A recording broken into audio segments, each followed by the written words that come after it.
قصة حب ولد وبنت بتنتهي بسبب مرضها، لكن الشاب بيفضل جنبها وبيحافظ عليها لآخر وقت في حياتها.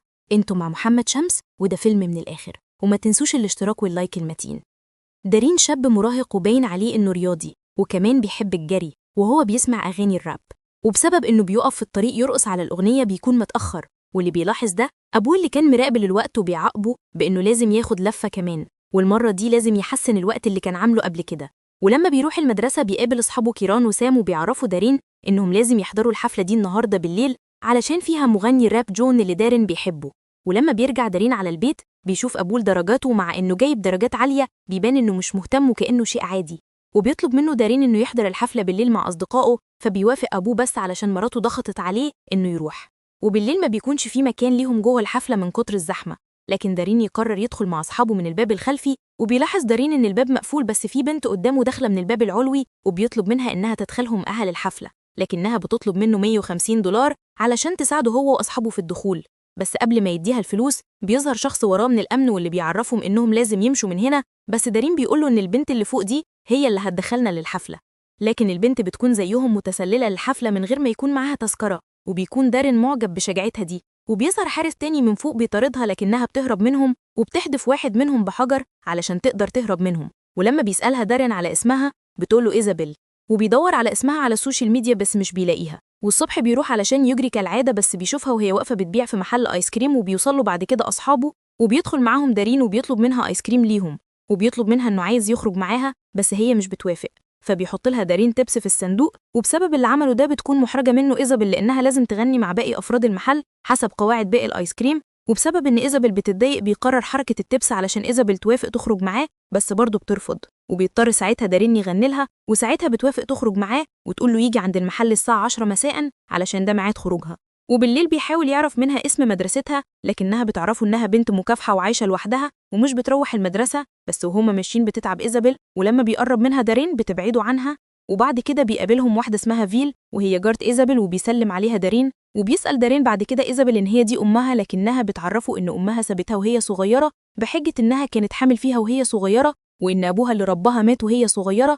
وبيعرفها دارين إنهم لازم يتقابلوا مرة تانية، بس هي بترفض، وهو بيعرفها إنه خلاص عرف إزاي يضغط عليها عن طريق التبس بتاع المحل، فبتوافق. وتاني يوم الصبح بيطلع أبو دارين عنده ميعاد مع مدير جامعة هارفارد واللي هيسهل دخول دارين للجامعة بتاعته، بس دارين بيعرف أبوه إنه مش هيبقى فاضي إنه يروح، وبيعرفوا أبوه إن المقابلة دي مهمة وإنه مش هيقبل منه أعذار. بس بالليل بيروح دارين مع إيزابيل في ميعادهم، بس بيكون سرحان في ردة فعل أبوه لو ما راحش الميعاد بتاع مدير جامعة هارفارد. ولما بتلاحظ إيزابيل بيعرفها باللي حصل معاه من أبوه، ولما بيروحوا المطعم بيسألها دارين عن سبب رفضها دخول المدرسة، فبتعرفوا إنها مش بتحب التعليم، وبيعرفوا إن أبوه بيضغط عليه علشان يدخل جامعة هارفارد، بس هي بتقوله إن لازم الإنسان يعمل اللي هو عايزه مش اللي أبوه وأمه عايزينه، لأن دي حياته الخاصة. وبنروح لأبو دارين اللي واقف قدام المدير مكسوف لأن ابنه اتأخر عليهم، وبيوصل على آخر لحظة بس مش بيقدر يتكلم معاه كتير علشان التأخير بتاعه.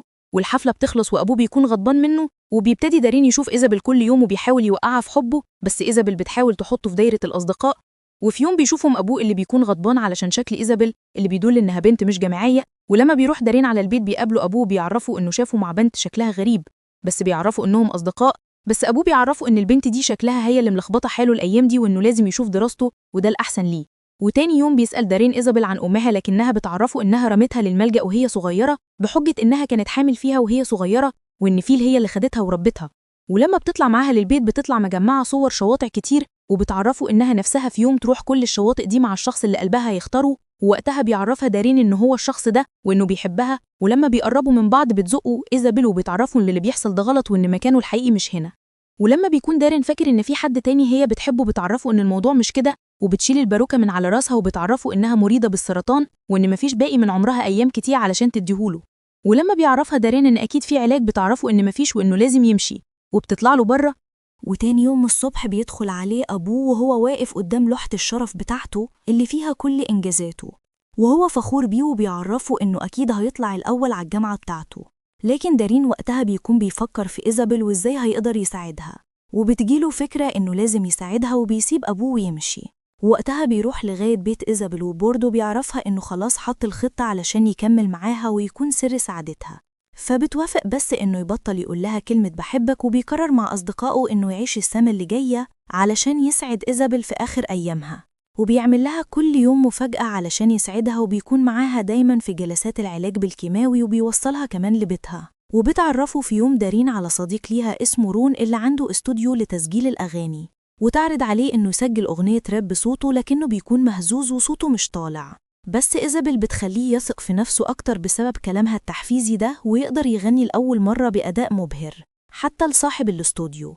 وبالليل بياخدها على مركب وبيعرض عليها دارين الجواز، لكنها بترفض علشان مفيش قدامها غير سنة وتموت.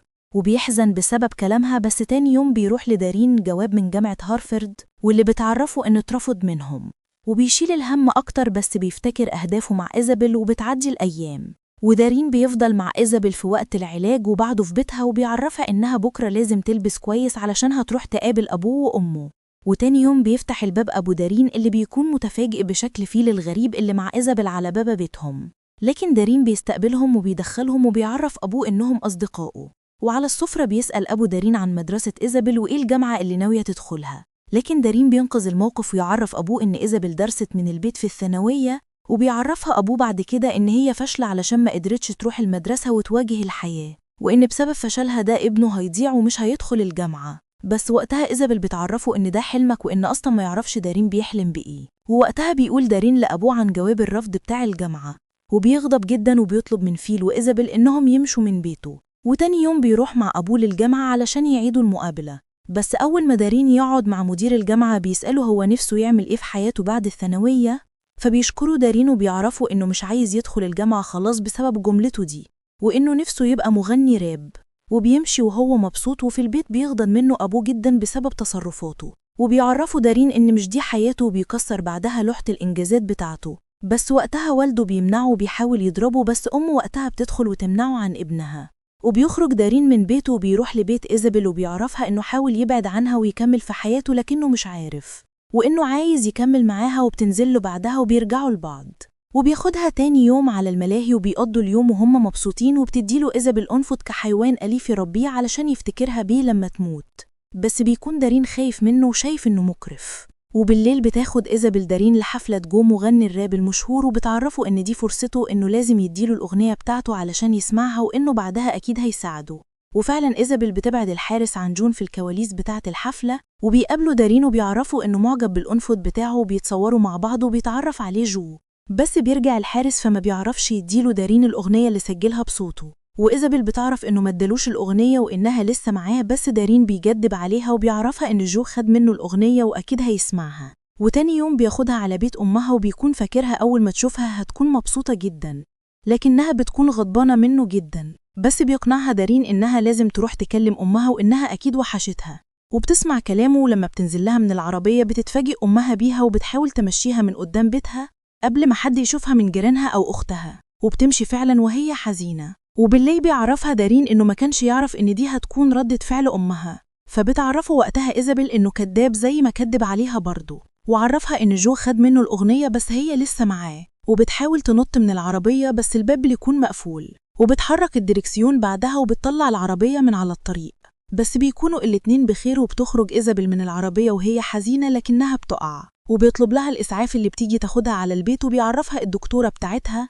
إنها لازم تمشي على العلاج بتاعها علشان مفيش قدامها أيام كتير باقية في حياتها. وفعلا بيساعدوا أصدقائه في العناية بإيزابيل، وكمان أمه بتيجي علشان تقعد معاها علشان لو احتاجتها. وفي يوم بيكون دارين بره البيت، ولما بيرجع بيسمع صوت صراخ إيزابيل، وبتكون بترجع دمه، وده معناه إنها في مراحلها الأخيرة، وده اللي بتأكده الدكتورة في المستشفى. وبيجيب لها أمها على البيت، اللي أول ما بتشوفها بتعتذر لها عن اللي عملته معاها، وإنها لما حملت فيها كانت صغيرة وما كانتش عارفة تتصرف إزاي، وإنها هتفضل جنبها. ولما بتمشي أمها بتسمع أغنية دارين، وفي نفس الوقت بيكون أبوه بيسمع الأغنية وبيبكي لأن ابنه فعلا موهوب وهو كان فارض طريقه في الجامعة. وتاني يوم بيفاجئوا أصدقائه إن النهاردة هيتجوز إيزابيل زي ما كان عايز، وإنها خلاص وافقت. وبتوصل وهي لابسة فستان الفرح على كرسي متحرك، والصبح بتتعب إيزابيل وبتعرفه إنها بتموت بس وهي سعيدة زي ما هو كان مخطط لها بالظبط. وفي يوم الجنازة بيوصل أبوه وبيعرفه إنه ندمان لأنه كان عايز يعتذر لإيزابيل، بس الوقت بيكون عدى وهي ماتت. وبعد شهور بيسافر دارين نيويورك علشان يكمل مشواره الغنائي، وبيدعمه أبوه وأمه في قراره، وبيبكي وهو في الطريق لما بيفتكر إيزابيل. ولحد هنا يكون خلص فيلمنا، وما تنسوش بقى لايك وشير واشتراك فيلم من الآخر علشان يوصل لكم كل جديد.